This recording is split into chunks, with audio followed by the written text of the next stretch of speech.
Dear friends, Bruchim Habaim, welcome. It's my pleasure to welcome you to the sixth and final session of our Tuesday Night Learning Fall 2021 semester.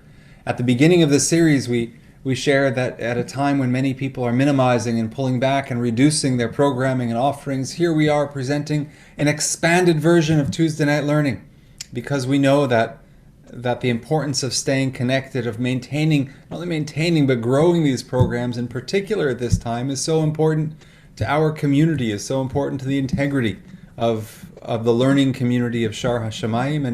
And we are so glad that you have joined us this evening, and our gratitude on this evening to our dynamic team, to Daubrin and Mark Kaplan, who have been at the helm of Tuesday Night Learning for many years, and year in and year out bring to us this extraordinary quality and the caliber of guests and of programs, and it's an extraordinary effort, and they should know just how appreciated it is by our community.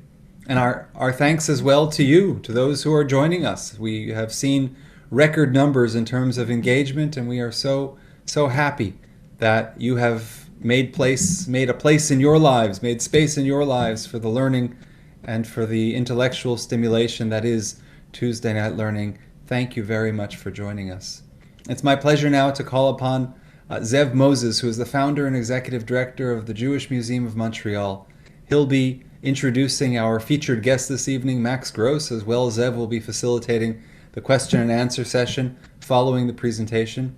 And at the conclusion of the evening, we will call upon Shaar Honorary President Claire Berger to offer gratitude and to close out the evening. Once again, it's wonderful to come together for all of these sessions, in particular this evening as we conclude this semester. Bruchim Habaim, and have a wonderful evening.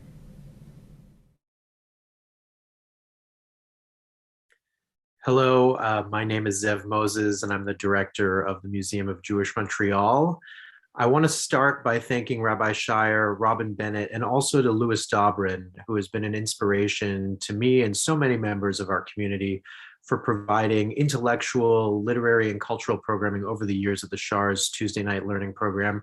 It's an honor for me to be with you. Tonight, I get to present to you an exciting young author and an emerging voice in the new Jewish literary scene, Max Gross. Max was born in New York City and is the son of two writers. He attended St. Anne's School and Dartmouth College. His first job in journalism was at the Forward newspaper, and he worked for 10 years at the New York Post before becoming editor-in-chief of the Commercial Observer.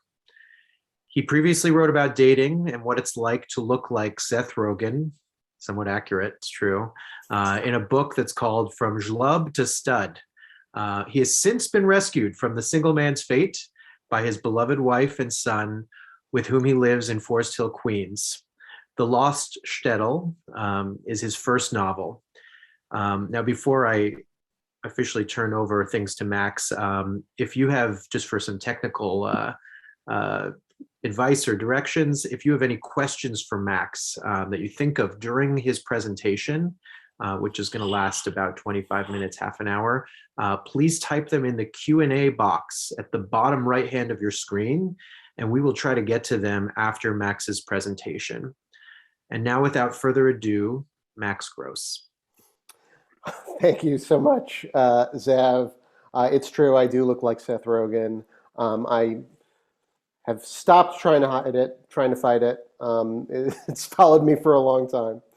And thank you again for having me tonight. I have to say, it is a truly wonderful programming. I have been looking over the calendar that you guys have been putting out this year, and it's been truly remarkable seeing some of the names and some of the topics that you guys have discussed. I'm very honored to be part of it.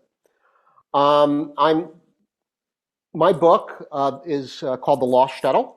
I also want to thank Zev for referring to me as a young author. I'm past 40, so I don't know if I regard myself as a young author, but I appreciate it. It came out about a year ago in hardcover, and the paperback was released last month. And I was slightly disappointed that I wasn't able to do a proper book tour owing to the pandemic. Everything was virtual. My fantasy when publishing a novel had always been that I'd get a chance to travel the world, going to book events. But like a lot of things in life, the virtual reordering of everything came with advantages as well as disadvantages. It's true until now. I didn't get a chance to actually visit Chicago or Denver or anywhere else, but actually I did. I've been on calls with book clubs in Missouri and Indiana and Los Angeles, and now today internationally with Toronto. And it was a lot more than I probably could have done in the days of flesh and blood book readings. And I couldn't have known this, but that's sort of one of the themes of my book, The Lost Shuttle. One of the things that I was writing about was the lure of nostalgia versus the lure of progress and technology, the advantages each affords, plus the negatives and setbacks of both. Tonight, I'm going to talk a little about the book, the background, what I was trying to achieve, and as I've already mentioned, leave some time for questions from anyone watching tonight. The elevator pitch for the book is that the Lost Shuttle is about a tiny village of Jews in the Polish wilderness that's so remote, so isolated, so insignificant that they're completely overlooked by the Nazis during the Holocaust and the post-war, and only rediscovered in the here and now. And it was sort of an unusual plot for someone of my background to come up with. If you look at the work of a writer like Nathan Englander or Shalom Auslander, they write about the ultra-Orthodox world because that's where they came from. They both examined that world, decided that they didn't belong there and left it, but it clearly left its footprints in their personality and their work. And they knew an interesting subject when they saw it. Indeed, it is interesting, even for somebody many miles away from it, like me. I came from an almost caricature of a secular Jewish existence. The important Jews in my house growing up were not Hillel the Elder or Maimonides, it was Mel Brooks. We didn't keep kosher. I'm not sure I grew up even knowing what the kosher rules were, other than that you couldn't eat pork, and I loved pork. We might go to my grandmother's or my aunt's for Passover, and maybe there was a Maxwell House Passover Haggadah that was trotted out, but it was a swift, uncomplicated ceremony. We were there to eat, not to pray, and being Jewish was a kind of vague concept to me. My parents didn't really insist on Hebrew school, so even though I went for a little while when I was in the 4th or 5th grade, I lost interest and stopped going, and they weren't disconcerted enough to reverse this. And yet, it was not too many years after I stopped going to Hebrew school that my fascination with Judaism would really begin to burn in my mind. I remember my parents taking me away to the weekend house of one of their friends, and when I got there, I found this flaking old copy of the collection of stories, Gimple the Fool, by Isaac Bashevis Singer, in the bookcase. And it told the story of a little shtetl of Jews in a place called Frampol in the southeast of Poland. And the townsfolk are pious people. They practice every rite that you're supposed to. They pray, they keep kosher, and God is at the forefront of everything in their lives. And yet among them are carnal, venal, wicked men and women who deceive their friends, their supposed friends, who might keep the letter of the law but flagrantly violate the spirit and also violate the letter of the law too. And reading this story, I remember the rare, rousing feeling that I was in the presence of truly great art. And at the center of Singer's stories, there was the strange people that I was putatively part of, but somewhat removed. And I've often asked myself what it is about this community, Jews in general, but particularly the ultra-Orthodox, that inspired such fascination in me. And I think that part of it has to do with some of the contradictions that I just alluded to.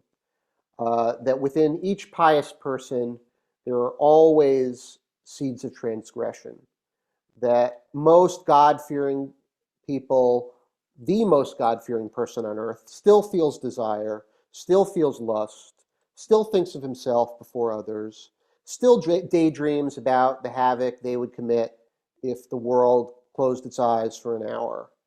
And these instincts are overcome and they're ignored, but they remain within each of us. And often enough, they're not ignored. And another part of this preoccupation of mine had to do with the habits of fanaticism. How people have essentially surrendered their whole lives to one single unbending way of life. Of course, for many of those who live that life, it's not a choice at all. It's the way it always was. It's the way it always will be. And there are plenty of people who don't have the luxury of considering a different way. But it is a life that is also under constant siege.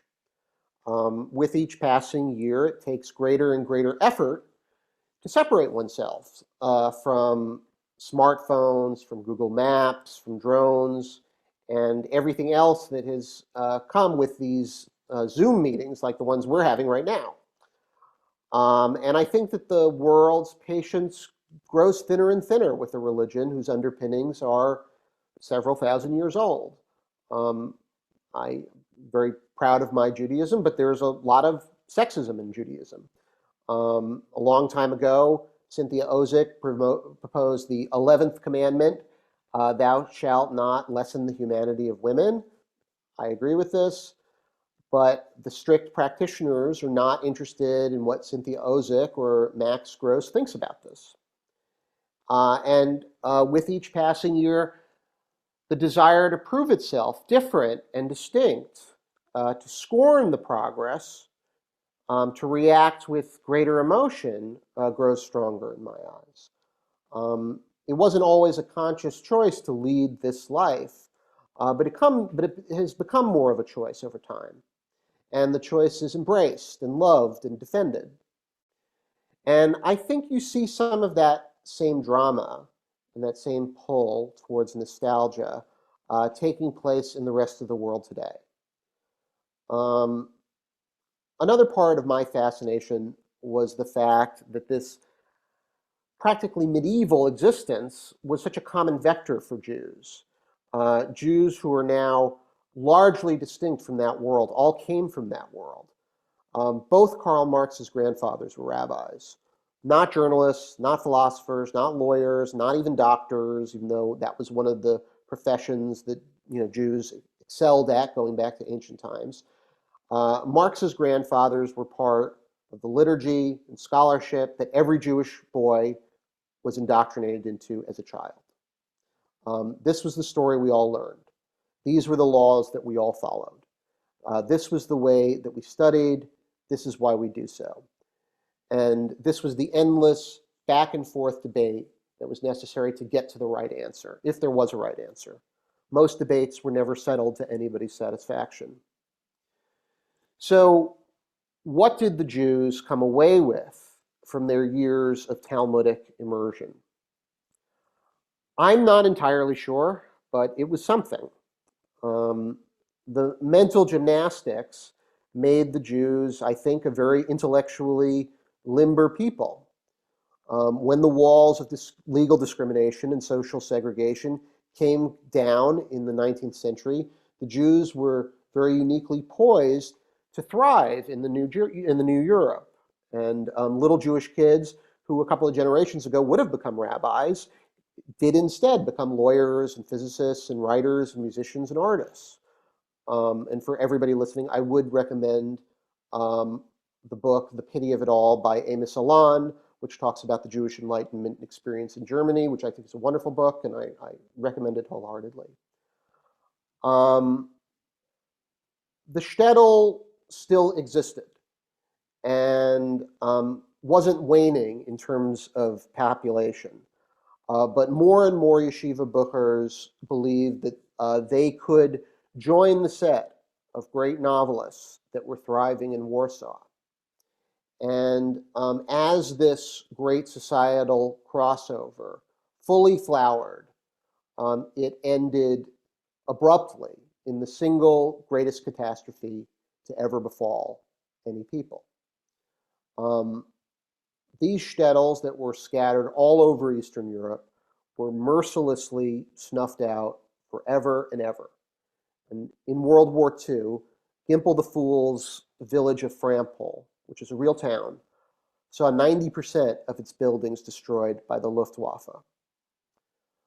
I was born 33 years after that tumult came to an end.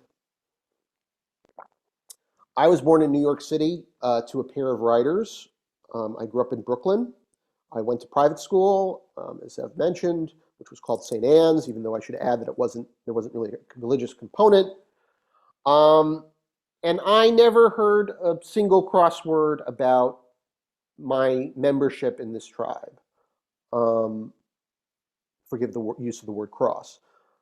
To a certain extent, I think of myself as being a little like the village of Kreskel.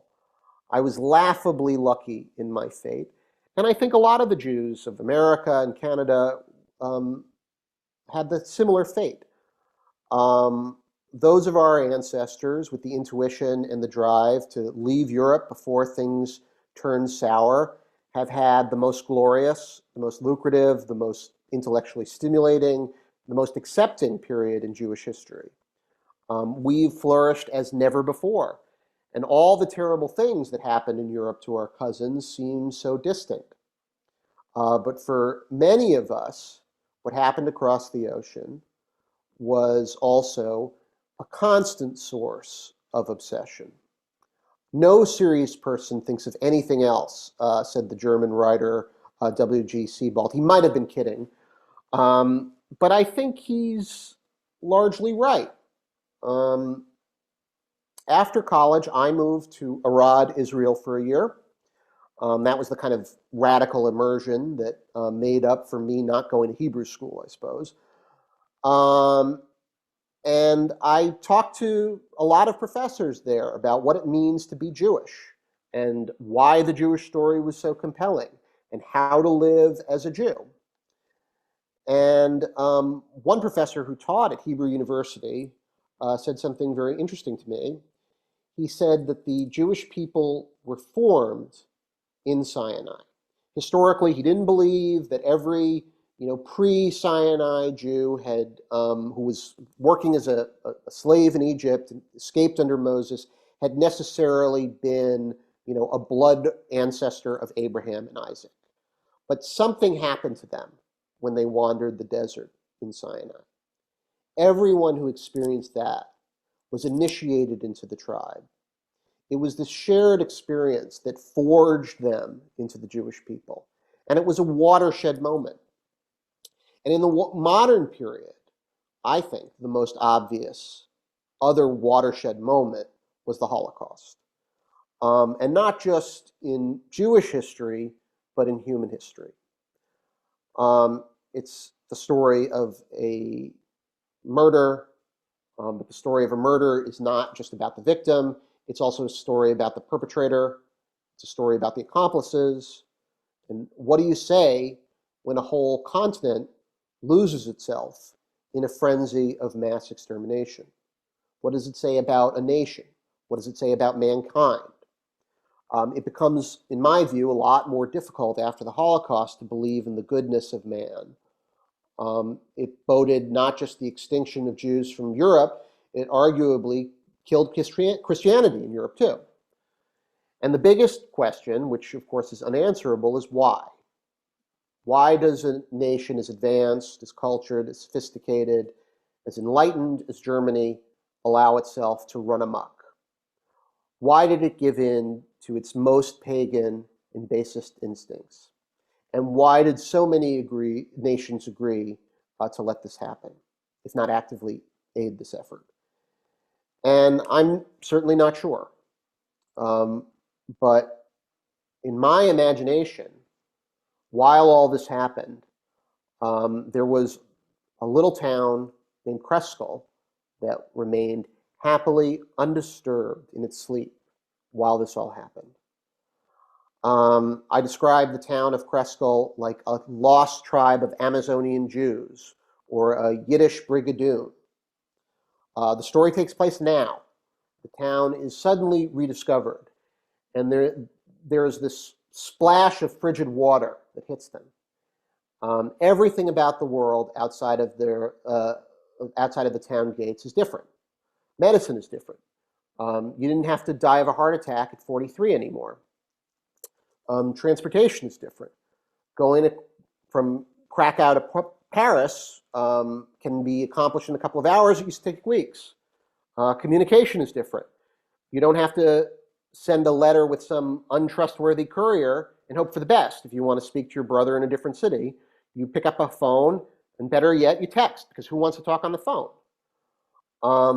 The Jews returned to Israel, formed a government, and now have a state of their own, and this is the stuff of fantasy. Who would believe any of it actually happened? But it did. So how did the Jews of Kreskel react to this? In a lot of different ways, actually. The town is rediscovered thanks to a very tempestuous divorce. There's a fear that a husband has killed his wife. So the rabbis in Kreskel send this mamzer, an orphan that nobody cares about, to alert the authorities. And he turns up in a Polish town, and everybody assumes he's crazy when he starts talking about his shtetl in the wilderness. So they lock him up in a mental hospital. And finally, they realize that he's telling the truth. So they decide that they have to find Kreskel and reintegrate it into the country. Now, I'm going to read a small passage from the book.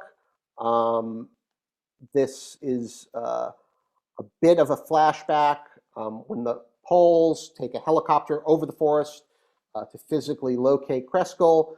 They are greeted by the townspeople as the coming of the Messiah, because the people of Kreskel have never seen a helicopter before. And that was the closing scene of the first chapter. And this picks up where that left off when the Poles decide that they actually need to locate Kreskel. Give me 1 second.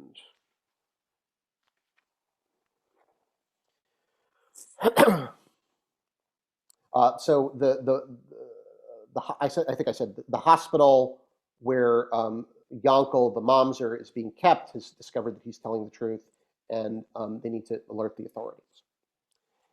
It was agreed calling the police would be an unnecessary complication.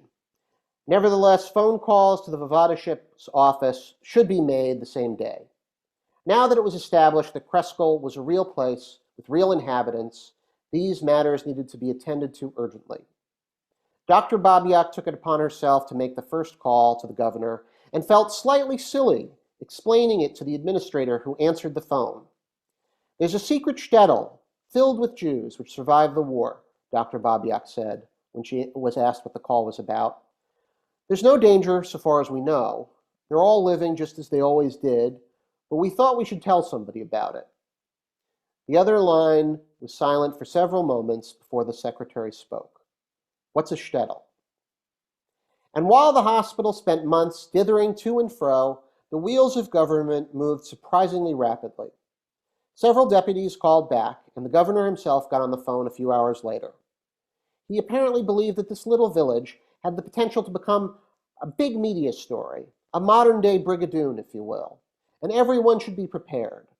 An elderly Yiddish translator was summoned from Warsaw, and several government officials descended on Our Lady of Mercy Hospital to interview the various parties involved. When they were satisfied that no hoaxes were being pulled, it was agreed that the government had a duty to visit Kreskel and welcome it to its rightful place in contemporary Polish society. The only thing left to do is actually locate Kreskel, said Raymond Sikorsky, the slight, middle-aged official the Vavadaship had sent to Our Lady of Mercy. We will take a helicopter over the forest tomorrow. The helicopter took off from the outskirts of town and landed in the center of Kreskel the next day, and Yankel, who had left town as an expendable, acceptable loss in the course of finding the truly important people, was suddenly thrust into a heretofore unimaginable position of authority and wisdom. The people of Kreskel had gathered in a crowd the size of which Yankel had never seen before. They stared in stupefaction. They wept. And for the moment, Yankel was as puzzled as the Gentiles. Then he heard one of the townspeople look at the translator and cry, Mashiach. The throngs followed suit, shouting Mashiach, Mashiach, Mashiach, over and over. For not the first time since he had left town months earlier, he realized just how simple and artless the people he left behind were, the poor souls. Of course, 3 months ago, Yankel would have no doubt had the same reaction. What is going on here, the rabbi asked. Is this the Messiah? And Yankel began to explain what I recounted a few chapters earlier. After the initial shock had worn off somewhat, it was decided that the succeeding business should be conducted in a less public setting. Who are these people? Rabbi Sokolow asked Yankel after the trio had been trotted into his study and examined by the old and esteemed of Kreskel. The younger and less educated were crammed into Rabbi Sokolow's hallway, each with their ears pointed to the rabbi's oak door, eager to hear the miraculous news for themselves. This man is Raymond Sikorsky, Yankel said, introducing the short, bespectacled Gentile with a receding hairline who carried with him the aura of leadership. He is with the Voivodeship. And who is he? Rabbi Sokolow asked, pointing to the aged, shrunken Jew who had jumped out of the chariot with the Gentile. His name is Jared something, Yankel replied. He's here to translate. Rabbi Sokolow looked as if he was trying to weigh his words before he spoke, anxious not to offend anybody's sensibilities, particularly one who might have the imprimatur of holiness. So he's not the Messiah, Rabbi Sokolow asked. The translator chuckled softly to himself. No, I'm not anybody important, he ventured in Yiddish. A more worldly observer would place his accent in Riga. He then gestured to the Gentile chieftain. He is the important one, which were largely the last words he would speak for himself.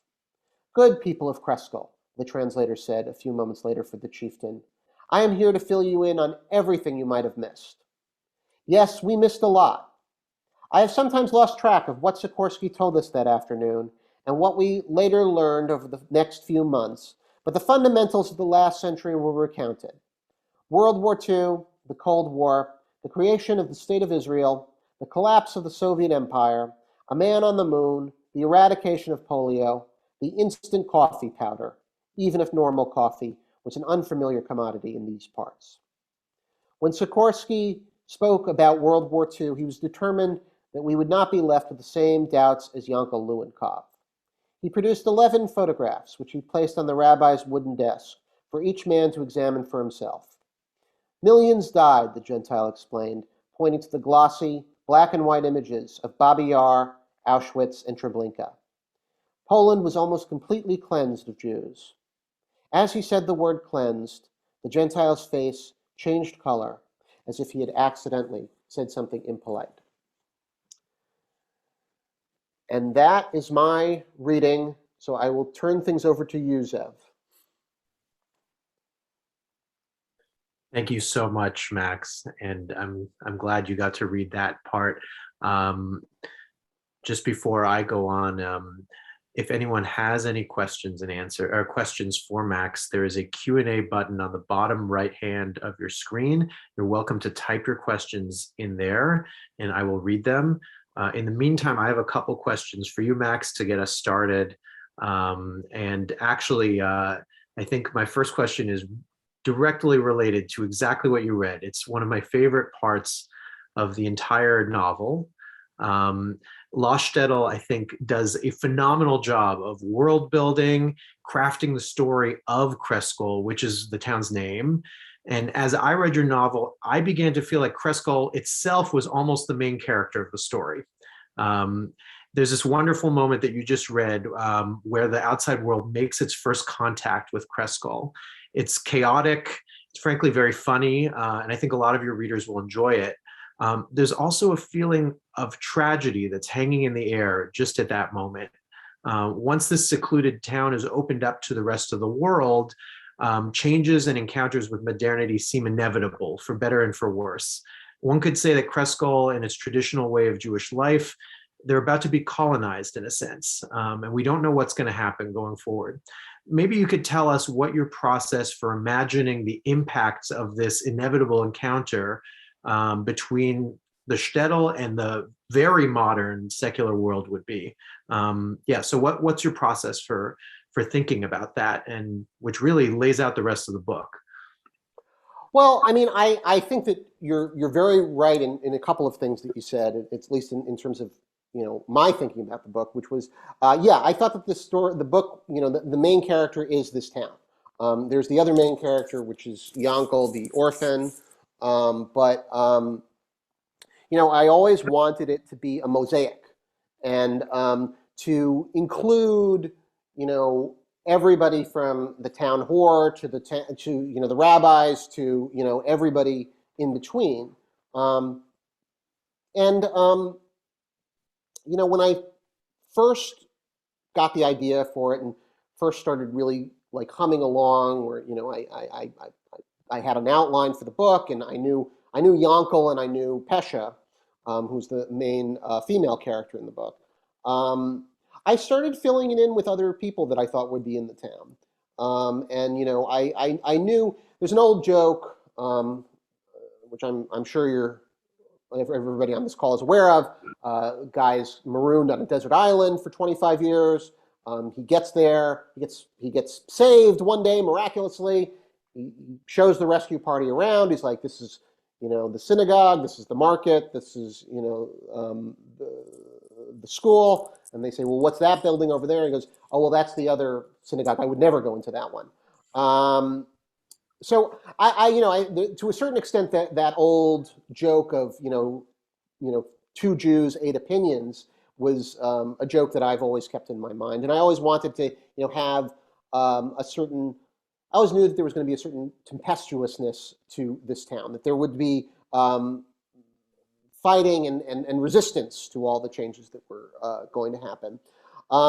So I started, coming up with different characters and trying to, flesh them out and how they would react to, the various things. And some of the objections to modernity would have to do with religious reasons, and some of them would have to do with, peculiar reasons. It's one of the things that, I think we see so much in modern life, but emotional reactions to change happen in all sorts of crazy ways. And people have, I remember when in America, when we started, talking about giving everybody health care, this was like 2009, 2010, the backlash against it was so extreme. And everybody was like, there was this thought that by doing anything to it, you were going to destroy it. That hands off my Medicare was a very famous sign, because, government hands off my Medicare, the government provides Medicare. So it was like one of these things that seemed like crazy. But it's one of these things that I think that in every society, everywhere, people react to change in very unexpected ways. And I wanted to sort of explore that through different characters. And one of the things that doing a long, a mosaic piece, a piece about a town, you can explore a lot of different opinions and, give people a lot of different, aspects to their character where they're looking at it in different ways. So I definitely tried to do a lot of that with some of these characters. But I'll also tell you, Zev, when I turned in an early draft of this book to an agent, one of the things she said to me was, "You have too many characters." So one of the things that I wound up doing between first and final draft was pruning a lot. So there were a couple of the town gravedigger and a couple of other people who had a role in it originally did not make it into the final cut. Fair enough. Well, I guess your agent is not a fan of Charles Dickens, but fair enough. It still reads really well. And when I picked up the book, and I hope you don't take this as a slight in any sort of way, but I have to admit that the overall premise, just reading the cover, it seems sort of absurd to me. A shtetl that somehow was forgotten, stayed disconnected from the rest of the world for over 100 years. even through the Holocaust and communism, it's preposterous as a concept for the casual reader. And I would tell everyone that's in attendance though, get through that because it works. And especially to your credit, the plot really feels believable and fresh throughout. But just as I had suspended my own disbelief, I thought it was quite ingenious of you to turn your premise kind of on its head and have various characters in the novel, both the medical establishment and the political figures mostly, question the veracity of Kreskol's existence itself. And I wanted to ask you, what made you address the topics of, frankly, disinformation, conspiracy theories to some degree, which are part of like the political dimension, I think, of the book. And does this tie to how you were thinking about addressing anti-Semitism through the novel as well? What were some of the things that brought that about? Well, I think that obviously, so much of anti-Semitism is dressed in that kind of crazy conspiracy theory stuff. So yeah, I think it always had to be part of it. But I also think that it's such a component of modern life that it felt like something that one couldn't ignore. And obviously, I wanted to have a little fun with making some of the things ironic that that the actual true story of Kreskel would be fake news or would be viewed as fake news. Right. So that was me just being a bit of a wise guy, I guess. But I I mean, when you look at a lot of, so the book takes place in Poland, contemporary Poland, and that kind of conspiracy theory is par for the course. It's a very big part of contemporary Poland. Right. So it's something that I thought was important to include. I think it does have something to do with the political dimension of today, but it really is something that goes so far back in Jewish history and in the Jewish history of anti-Semitism. I mean, the forgeries of the protocols of the Elders of Zion, something so integral to modern anti-Semitism was forgery.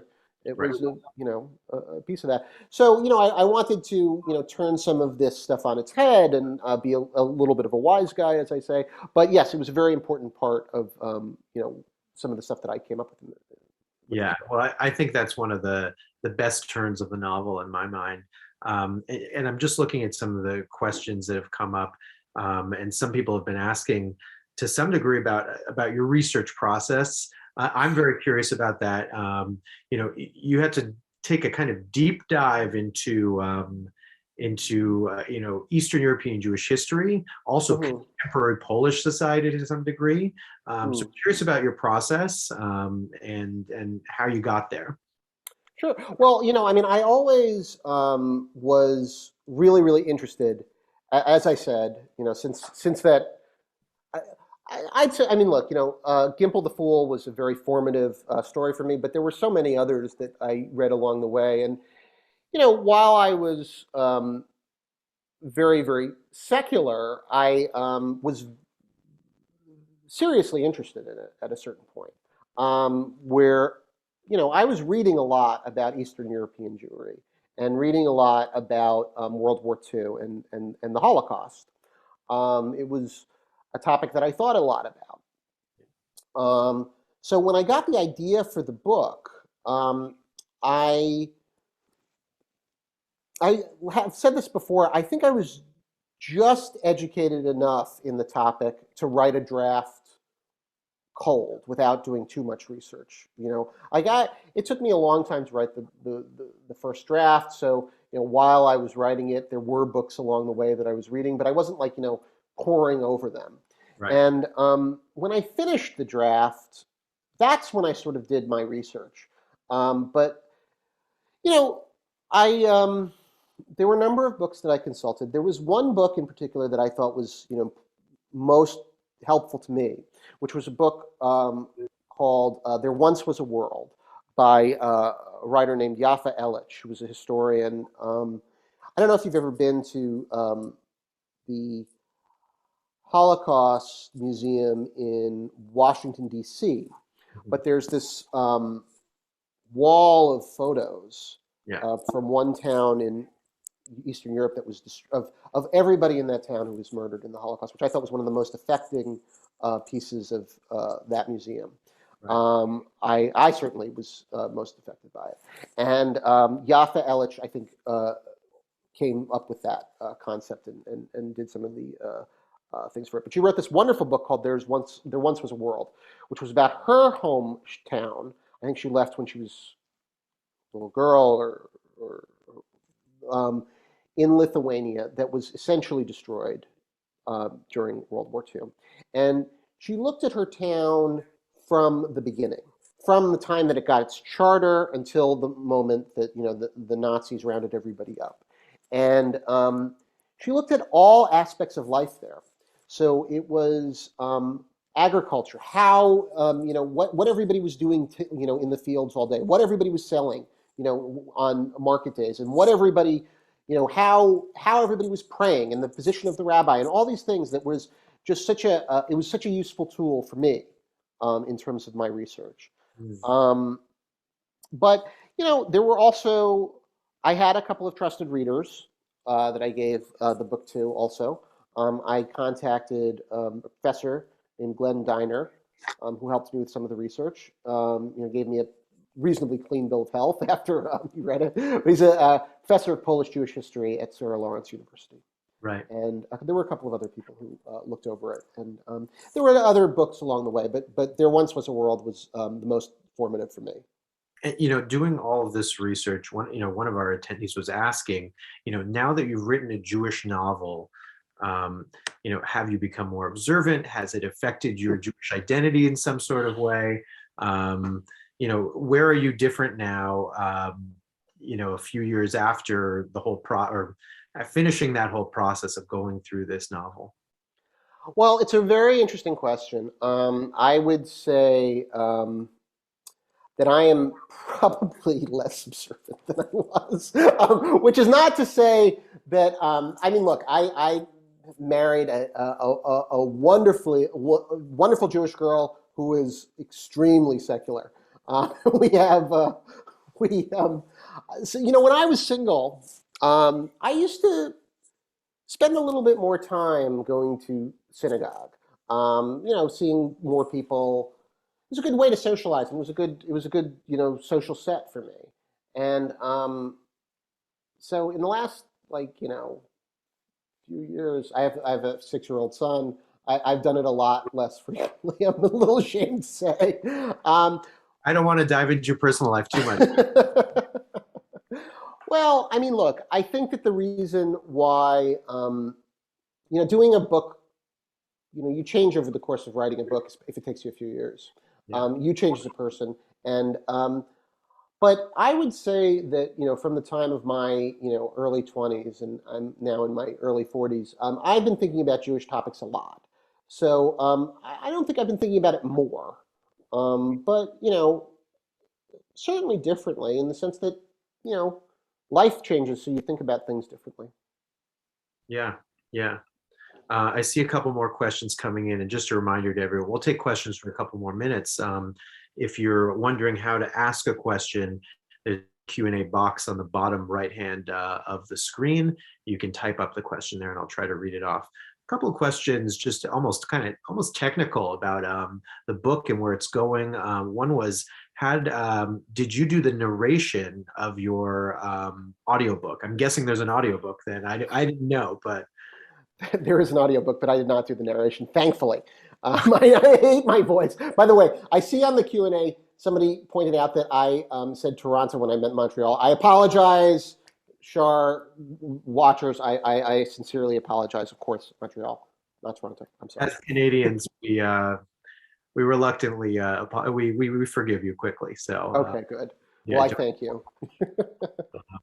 There's another question in the Q&A, kind of also a little bit technical, but interesting. I think it's will the book be translated into Polish, and do you intend to publish it in Poland for a Polish audience?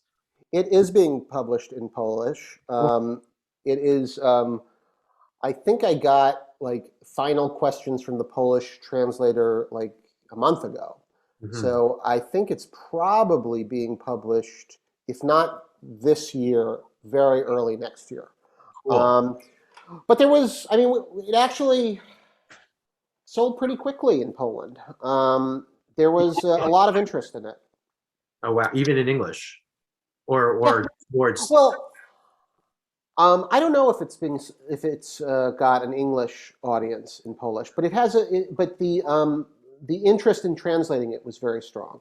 Interesting. It was the first foreign rights we sold, and I think that one thing that I think is obviously true in writing a book like this, you think about a lot is, what the story of the Poles were. And, while I am, one to shoot my mouth off about, how upset I am about the state of the current Polish government, which I certainly am, I think that, it's definitely worth thinking about the fact that Poland is a very divided country too.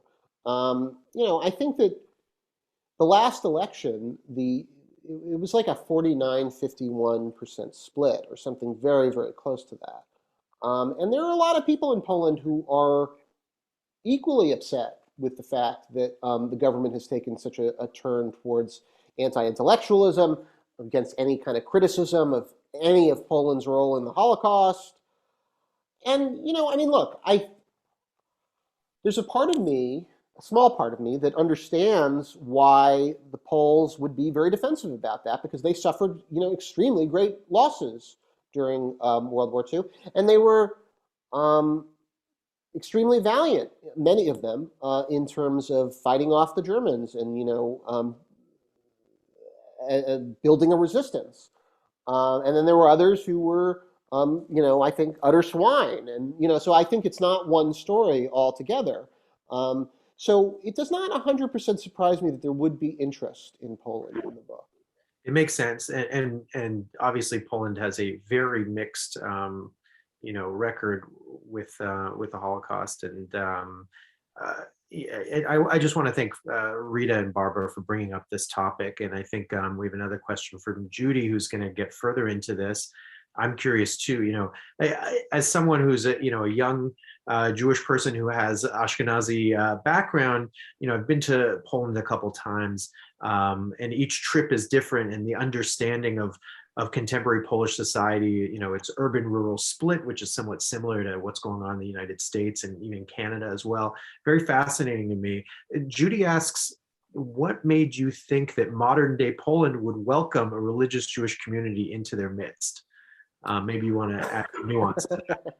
No, that's a really good question. I actually think that I've been to Poland too. And one of the things that I'm very intrigued by is the tourism industry in Krakow. Like you go to Krakow and you go to the town square. Krakow is a very preserved city. It's a very beautiful city. It's very close to Auschwitz. And the ghetto, the Jewish, I think it's Kazimierz is the name of the Jewish neighborhood in Yeah. in Krakow, is very preserved and very touristy. It has a lot of people playing fiddles and old Ashkenazi tunes. Are any of these people Jewish? Probably not. But they're giving the tour, and they're talking about it, and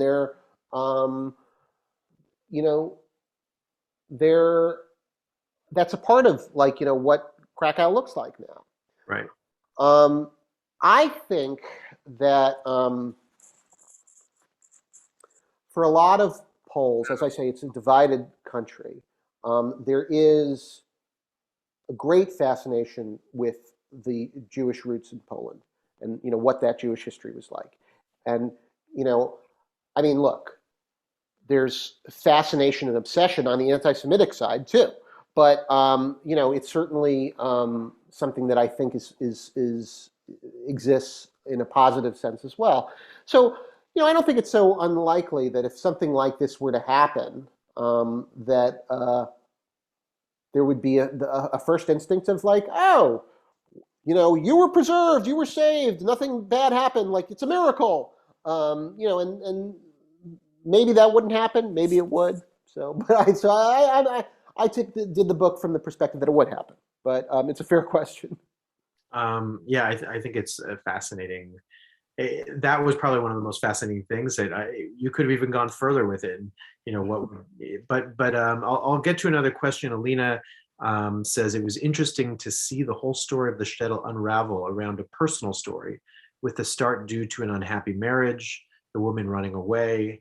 How much of the line of the personal story was planned, and how much did you go? How much did you go along with it versus improvising it? Because in some parts the story is quite intricate, even about the main character growing from a stupid boy to a wise man. So I guess the question here is, how much was planned, and did you have outlined perhaps, and then where did you just let the story take you?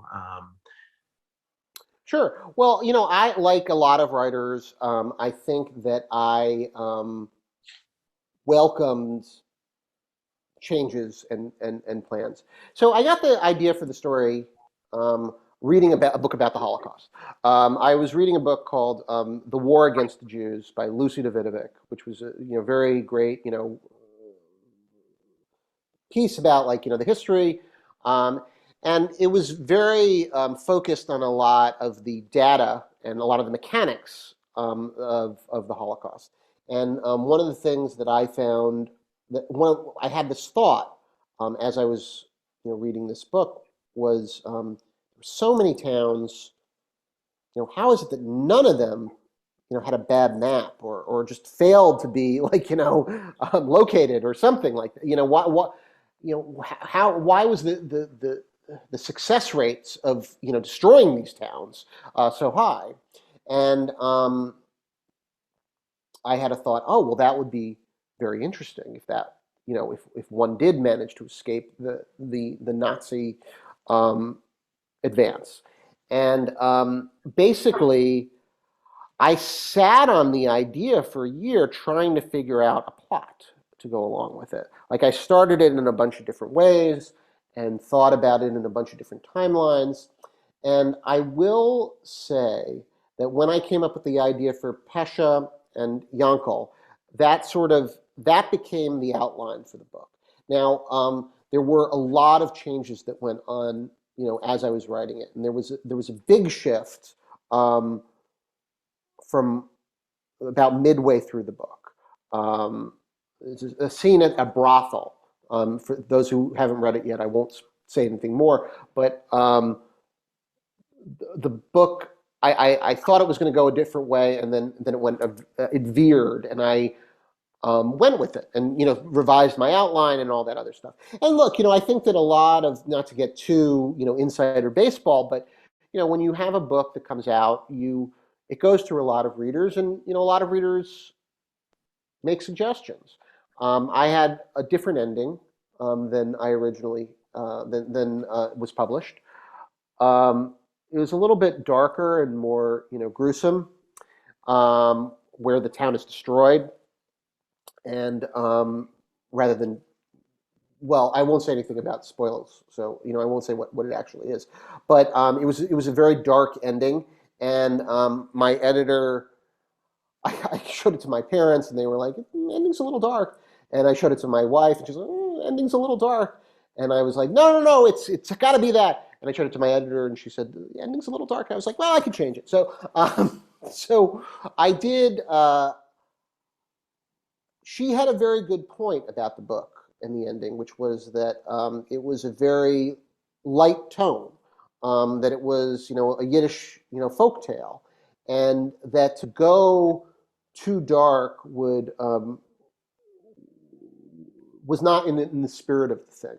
That you didn't have to necessarily have a happy ending, which I don't think it is, but you couldn't have the bleakest of all bleak endings. So I tried to avoid that. So that's another place that did change. Little insider baseball. So Yeah, no, that's really interesting, because as I was reading, really around that mark where the part that you read to everyone earlier on, that's the moment of foreboding for me, where I just thought to myself, "Oh, this is not going to necessarily end so well." And even with your ending, we won't give it away. There's always this sense, even if it's a folktale ending, there's a sense that Jewish life is always imperiled, even if even if we're able to hide or keep ourselves safe for a while, it's not inevitable. It's not forever. There's always going to be a moment where we might be in some trouble, and that hangs over even the ending. I think it ends a little bit more open. It has a more open-ended ending. Yes. Mm-hmm. I want to. I think I'll just read out one more. It's more of a comment than a question. Someone mentioned that the city of Krakow, this is Dale, specifically in the country, Poland has, to an extent, gained quite a great deal economically from Jewish interest in visiting Poland in the last 30 years. And I think you and I are probably testament to that because we visited. Absolutely. Well, I just want to thank you, Max, for really just a wonderful conversation, and for sharing some of the process of how you made this, what you were thinking about, what you're thinking about now afterwards. It's been really, it's been just a pleasure for me to be in conversation with you. I don't know if you have anything final to add to everyone else. Well, I just wanted to again thank you all for tuning in. Thank you for inviting me. I really do appreciate the opportunity to talk to all of you, and I hope people will read the book and enjoy it. Thank you so much for really involving me in a great program, because I have been looking at some of these programs, and just so honored to be in such great company. Amazing. And one last question that Alina just posted: is there a second novel in the making, or where are you with that? No pressure. Is the question about a sequel or another novel? How about both? Well, what I would say is sequel, maybe. We'll see. Down the line. It's come up. Other novel, definitely. There's definitely other things in the works. We await that publishing and wish you lots of luck with what is, I know, a painstaking process for a lot of people. With that, I want to turn it over to Claire Berger-Fagan for final remarks. Good evening, everyone. It is indeed a great pleasure for me to have been asked to express our thanks to our guest speakers tonight on behalf of Congregation Shaar Hashomayim's Tuesday Night Learning. And what an interesting evening it has been.